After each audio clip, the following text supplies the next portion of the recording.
She was a prophetess, a leader, a woman chosen by God. She stood beside her brothers, Moses and Aaron, through one of the greatest stories in the Bible. She sang songs of victory after the Red Sea was parted. She helped lead a nation through the wilderness. Her name was Miriam, but then something happened. Something unexpected, something shocking. God punished her, not with silence, not with a warning, but with leprosy.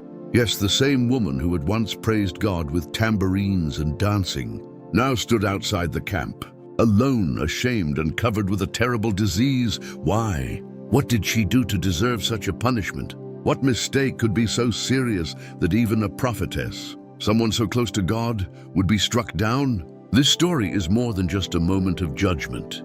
It's a deep, powerful lesson about pride, jealousy, and the danger of speaking against those God has chosen. It's also a reminder that no one, no matter how gifted or important, is above correction. Today, we're going to uncover this mystery. We'll walk through the story step by step and discover what really led to Miriam's fall and what we can learn from it. So stay with me as we explore a story that's often forgotten but full of truth. This is the shocking fall of Miriam. Why God struck the prophetess with leprosy. Miriam was not just any woman in the Bible. She was someone special, chosen by God, deeply respected, and part of one of the most important families in Israel's history.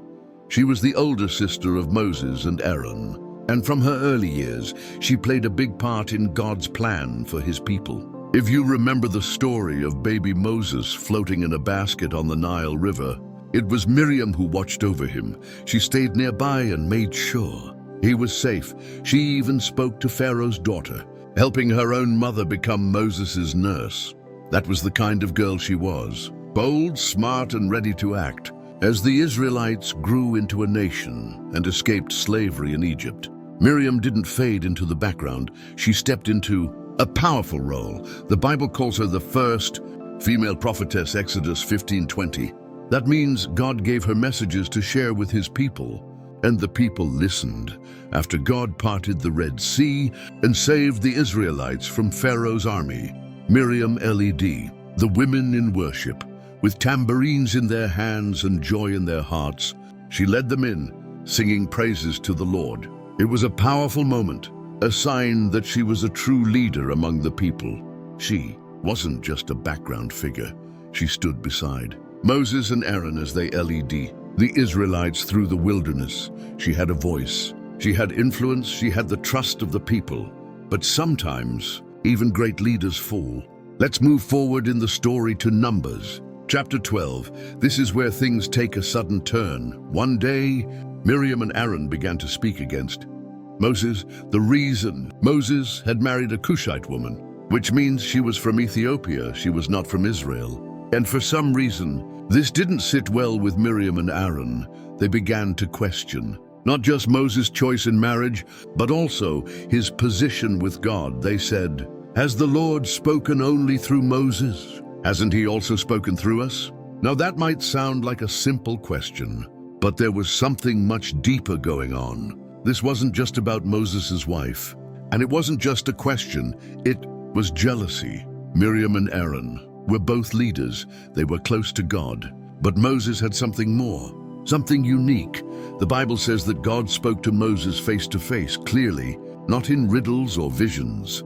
No one else had that kind of relationship with God.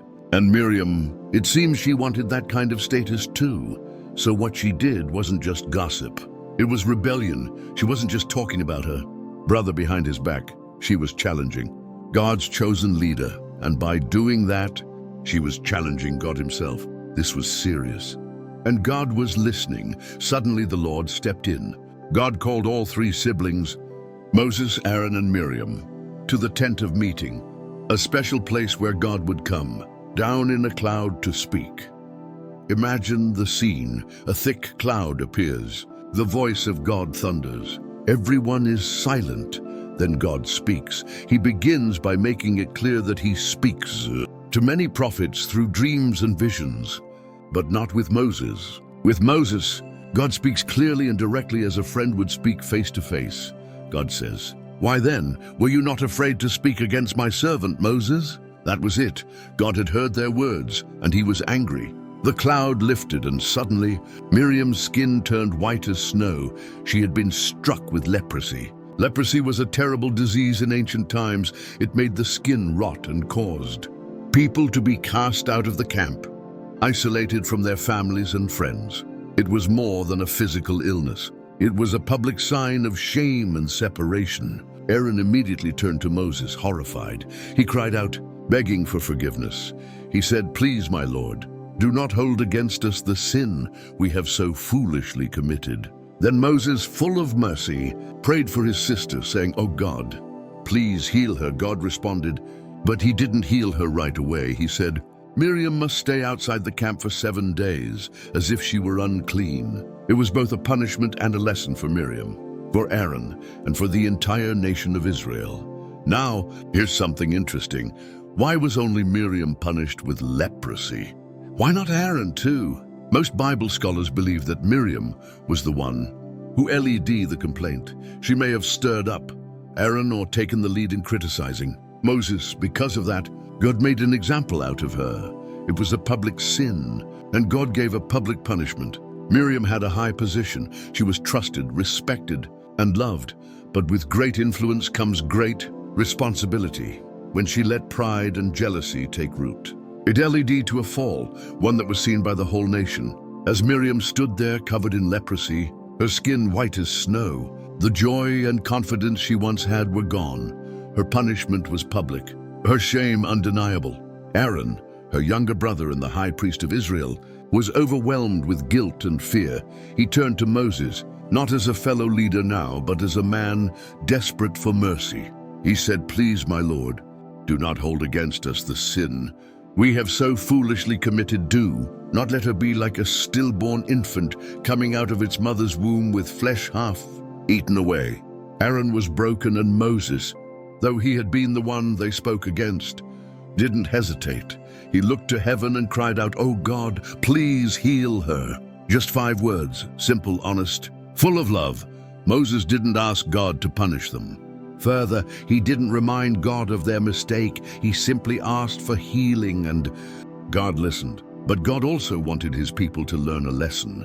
He answered Moses' prayer, but not immediately. He said, if her father had spit in her face, would she not be in disgrace for 7 days? Confine her outside the camp for 7 days. After that, she can be brought back. So, Miriam was sent out alone, unclean, separated from her people. For 7 long days, this exile was more than just a time out. It was symbolic. It showed that sin has consequences, even when forgiveness is given. It was a time of shame, yes, but also a time of purification, a time to reflect. The entire camp waited. They didn't move forward until Miriam returned. That's how important this moment was. And after the 7 days passed, Miriam came back, restored but humbled. Miriam's story holds powerful lessons even today. First, leadership brings higher accountability. The more influence you have, the more careful you must be. Miriam was not an ordinary woman. She was a prophetess, a leader. Her words carried weight, and so did her actions. Second, jealousy can destroy unity among God's people. Miriam's jealousy of Moses didn't just hurt him. It threatened the harmony of the entire camp. Jealousy blinds us. It makes us compare, criticize, and complain. Third, God defends his chosen servants. Moses didn't even have to speak up for himself, but God did it for him.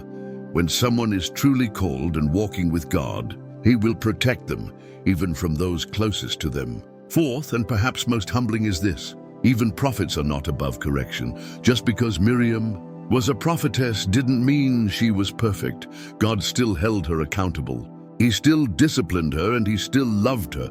Lastly, our words matter. What we say about others, even in private, can have big consequences. Speaking against someone God is using is not a small thing. It's dangerous. It shows what's really in our hearts. So what happened to Miriam after this? She was brought back forgiven, but something had changed. She never led like she once did. Her name appears again in the Bible. But this story marked a turning point. Her fall was public. And even though God showed mercy, She never fully returned to her former role, and it makes you wonder what would have happened if Moses hadn't interceded.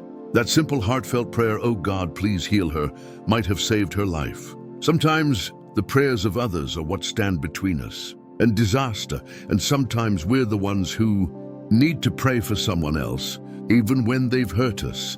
Now let's turn the question to you. Have you ever harbored jealousy in your heart? Have you ever spoken against someone you didn't fully understand? Have you criticized a leader quietly or loudly without knowing the whole story? These are hard questions, but important ones, because the truth is, if it happened to Miriam, it can happen to any of us. We need to stay humble, watch our words, and support the people God is using, even if we don't always agree with them. So now it's your turn. What do you think about God's response to Miriam? Was it too harsh, or was it a wake-up call we all need to hear? Let me know in the comments below, and if you found this story eye-opening or encouraging, don't forget to like, share, and subscribe. There are many more powerful stories in the Bible waiting to be uncovered. Thanks for watching, and I'll see you in the next one.